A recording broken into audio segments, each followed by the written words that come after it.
Bonjour à toutes et à tous. Aujourd'hui, je vais vous expliquer comment indiquer où l'on est et où l'on va.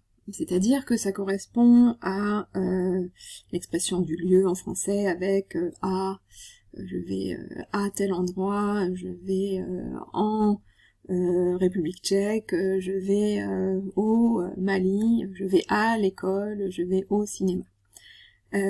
Pour comprendre cette leçon, vous aurez besoin d'avoir votre tableau de déclinaison devant les yeux. Alors, première chose, on procédera différemment selon qu'on parle d'un nom de pays sans article, qui correspond à la règle générale. En allemand, les noms de pays très majoritairement sont indiqués sans article, par exemple Deutschland, Frankreich. Selon qu'on parle également d'une ville, ou par exemple d'un land, ou selon qu'on parle d'un nom de pays avec article, donc ça correspond aux exceptions, par exemple die Schweiz, die Türkei, die USA, die DDR, die BRD. Alors c'est des exceptions, mais on en a souvent besoin en allemand, parce qu'on parle souvent justement de la RDA, de la RFA, de la Turquie, ou d'un autre pays germanophone comme la Suisse. On procédera également différemment si on parle d'un lieu, mais au sens général du terme, par exemple der Osten, der Westen, mais également de lieux qui correspondent pas à une réalité géographique, comme das Hotel, das Dorf, die Schule, die Klasse, die Stadt, etc. Ou selon qu'on parle de personnes ou de groupes de personnes.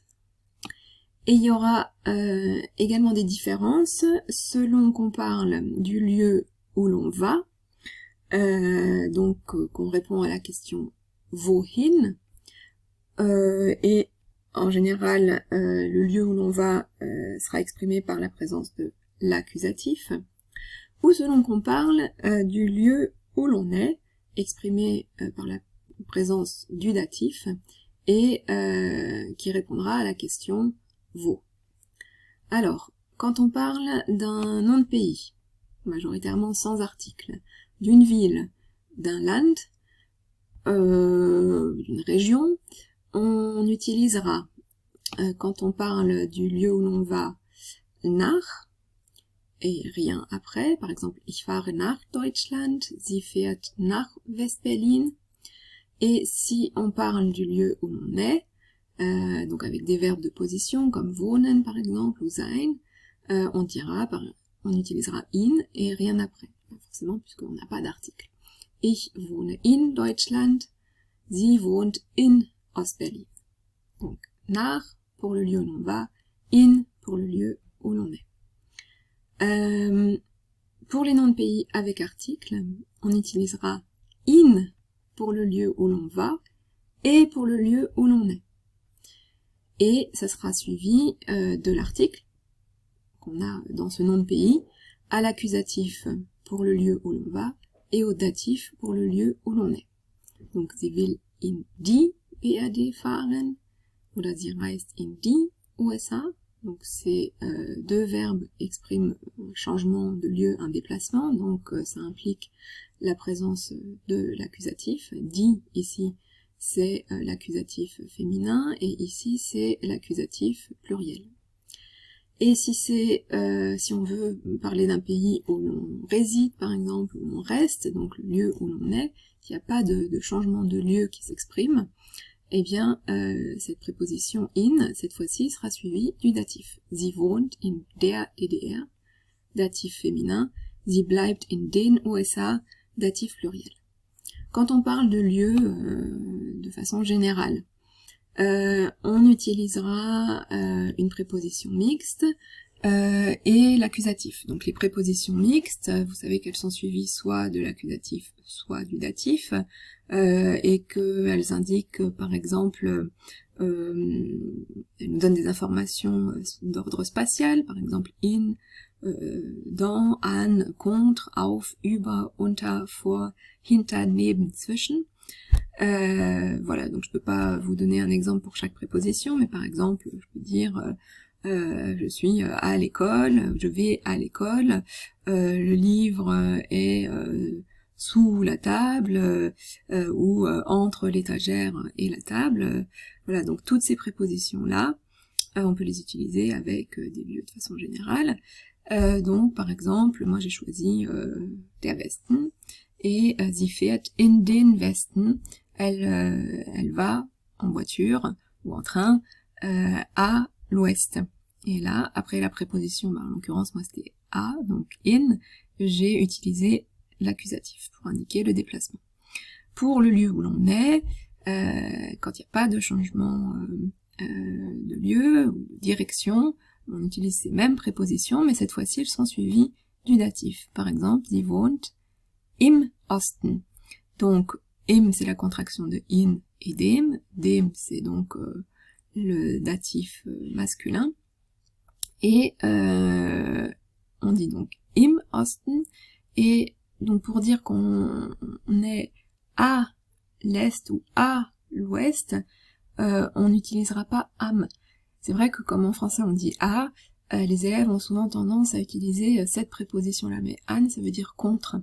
Donc c'est pour dire qu'on est dans l'est, à l'est au sens de dans ce secteur, on utilisera in.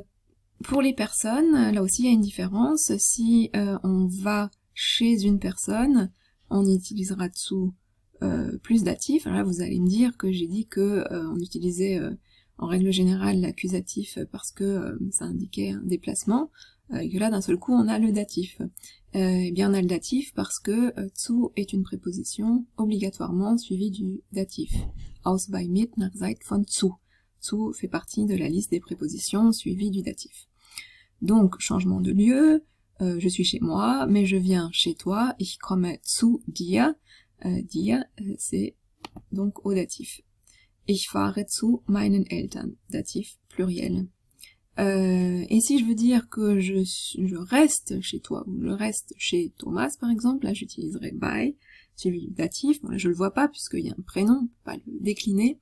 Mais ici, ich wohne bei meinen Eltern, datif pluriel. Suivi de bei. Alors là, bei, comme zu, est obligatoirement suivi du datif. Hein. Même si on n'était pas en présence d'un non-changement de lieu, on aurait quand même le datif obligatoirement après bei, aus, bei, mit, nach, seit, von, zu. Alors, il y a une exception. Ich bin zu Hause, ich gehe nach Hause.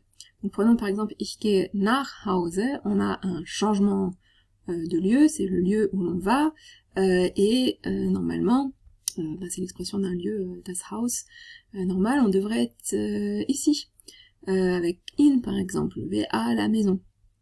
Mais les Allemands utilisent la même préposition ici pour à la maison que celle des noms de pays sans article. Ich gehe nach Hause, et on ajoute un e, exceptionnellement ici à das Haus. Et pour le lieu où l'on est, c'est pas avec in non plus et le datif, mais avec zu, comme en fait comme pour les personnes chez qui on va, alors que là c'est il n'y a pas de changement de lieu. Donc c'est vraiment étrange. Et on y ajoute également le e.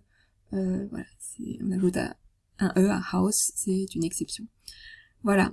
Cette vidéo était un peu longue, mais je pense que c'était nécessaire pour vous faire comprendre un petit peu tous les cas de figure qu'on peut rencontrer. Voilà, j'espère que c'est plus clair à présent. Tchuss!